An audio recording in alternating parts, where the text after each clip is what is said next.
এখানে এসেও নিস্তার নেই।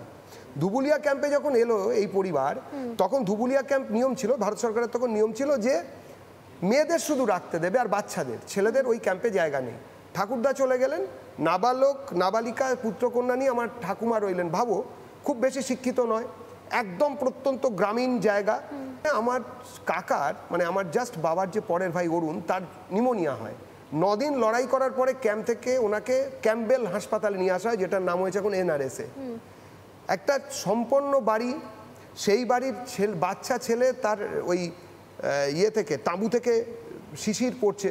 নভেম্বরে ধুবুলিয়া, এখনও গেলে ঠান্ডা লাগবে, নদিয়ায়, সেইখানে ঠান্ডা পড়ছে, সেখানে নিউমোনিয়া হলো, ছেলেটা মারা গেল।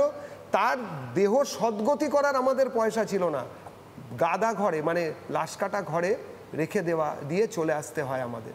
এটা শুধু আমাদের গল্প নয় স্বর্ণালী বা ময়ূক বা না, কিন্তু মানে গল্প হয়তো এটা আমাদের, এটা সবার, মানে এইভাবে মানে আমাদের আসতে হয়েছে। এইভাবে বসে কখনো আমরা শুনিনি একদম। কিন্তু আমি অবাক হয়ে যাচ্ছি। আমি এটা মানে একদম চ্যালেঞ্জ দিয়ে বলতে পারি, এটাও হয়তো অপরিচিত। কুপার্স ক্যাম্পেরও তো একটা ইতিহাস আছে, দগদগে ইতিহাস আছে।